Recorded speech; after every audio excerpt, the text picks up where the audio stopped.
The characters in the Dragon Ball Super universe are stupid powerful. Allow me to put this in perspective for you.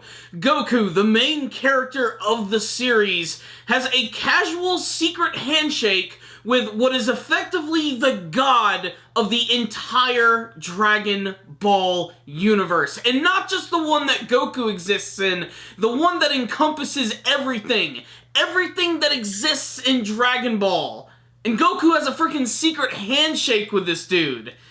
I can't see it getting much crazier than this. This week's episode of Dragon Ball Super was a game changer of an episode. Lots of really big information in this one, not to mention a big progression of the story as we head into next week's monumental episode, which if you look at the preview, you know exactly what I'm talking about. It's a little thing called Super Saiyan Rose, but we'll save that for the end of the video. What I will say is this week's episode had some really big information. Basically, the whole story here is that Goku is going to see Zeno, the king of all 12 universes. And the reason for this is because Zeno just wants a friend. He just wants someone to hang out with, and Goku seems like the perfect candidate for that. And honestly, I can kind of understand that. Goku's very similar in many ways. He's incredibly powerful, very destructive, but he's also very free-spirited, so he seems like someone who would get along with Zeno.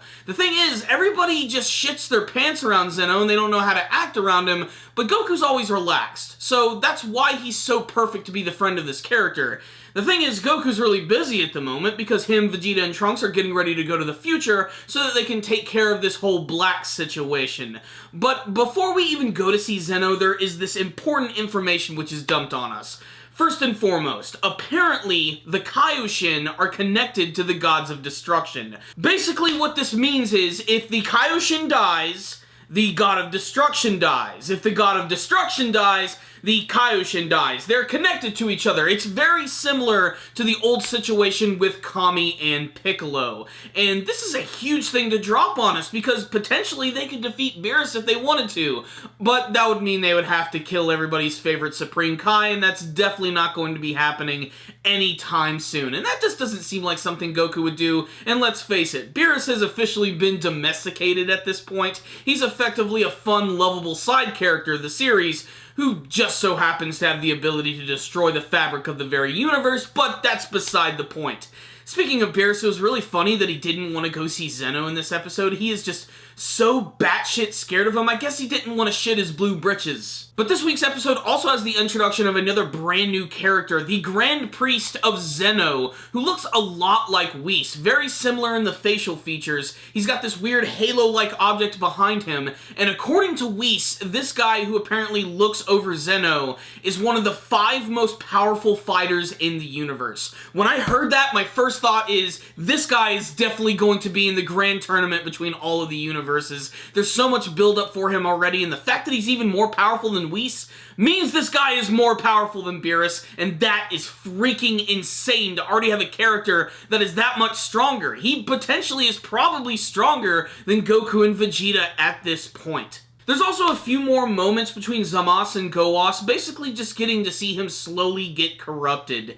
And Zamasu is still just losing faith in all forms of humanity. Hell, there's a scene in this episode where he's getting charged by one of those prehistoric dinosaur monsters, and right as it gets close to him, he ends up cutting the damn thing in half, just like Trunks did to Frieza in the past. It was a pretty intense scene, and you can definitely see him going down the dark side of the Force.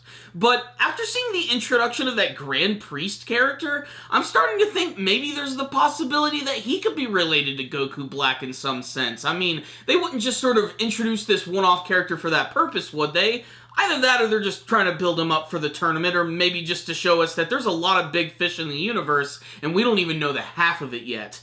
What I will say is, I like how it's steadily progressing and getting to see how this character is eventually going to become Black or related to him. There's so much mystery behind that, and a lot of that's going to come to a head in next week's episode, because at the end of this one, Bulma has fixed the time machine. It looks exactly as it did before. Goku, Vegeta, and Trunks go to the future, and they immediately run into trouble. Mostly Goku. He gets attacked by the Resistance, and a lot of that has to do with the fact that Goku Black looks just like him, but Goku's not going to be killed by a couple of missiles, guys. And when you look at the preview for next week's episode, Super Saiyan Rose. That's all I gotta say right now.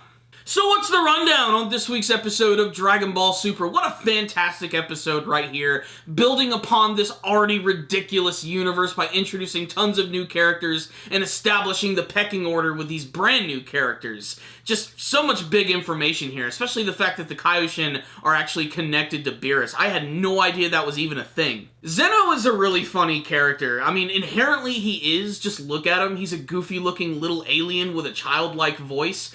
But he's also just so incredibly destructive and commands so much respect from those around him, and they're all completely freaked out by him. So I really cannot wait to see him, like, when he decides to maybe finally go all out or maybe even fight against someone, just to see what his fighting style is like. He kind of reminds me of Chaozu, where he'd barely move at all, basically almost using his abilities like psychic abilities, like he doesn't even have to lift an arm or anything. Maybe he goes through a crazy transformation sequence. I don't know, but I think it's awesome. In fact, Zeno loves Goku so much, he gives him this little device with a button on it. If Goku ever pushes this button, he will be able to see Zeno whenever he wants. This is going to lead to some ridiculous shit. The introduction of the Grand Priest character was also really cool. When I saw him in the previews, I was very curious as to what this character was. He looked so much like Whis that I felt there had to be some sort of connection, and apparently he's just another one of the random attendants at the entrance of Zeno's palace, but he's also really powerful, so that means he's going to be a very important character, and like I said, I think he will be in the tournament. I think it's a given considering how powerful he is and how this tournament is going to bring the strongest characters from all the universes. I'm also glad that we're already just heading right to the future. We're getting right into it, we're not beating around the bush, and we're gonna get some real good kick-ass action. And then there's the preview for next week's episode, Super Saiyan Rose.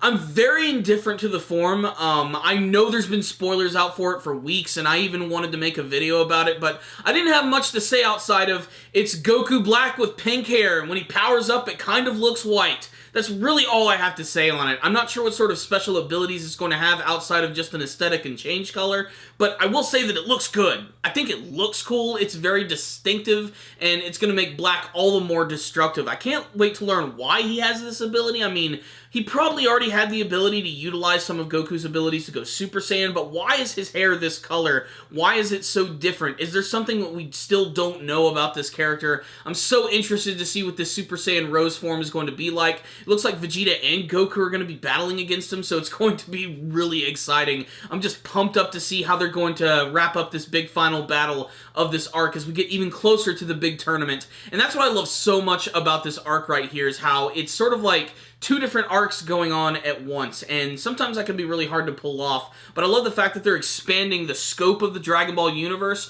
while still telling this story about Black and Future Trunks all at the same time. Everything's just moving at a breakneck pace, and we're getting to learn a lot of cool things. So, on the technical side of things, this was a pretty good looking episode of Dragon Ball Super. I loved the look of Zeno's palace and everything, just so mystical and amazing. The brand new characters looked really awesome. There were also some great moments and some cool kick-ass moments, like when Zamasu was taking out that prehistoric creature by cutting him in half. Just a lot of fantastic scenes in what is otherwise a fantastic episode of Dragon Ball Super, which you should definitely check out if you're a fan of the series. I'm dropping a 5 out of 5 on this one. I just really enjoyed this one right here. It was super classic, lots of great information, and the hype is real. So check it out, Dragon Ball fans. But if any of you did watch this week's episode, make sure to tell me what you thought about it in the comment section below. Did you have a favorite scene from this episode? Were you shocked that the Kaioshins are connected to Beerus? What's the deal with that Grand Priest character? Do you think we're going to see him actually fight against some of the main characters? Maybe he'll be a part of the tournament?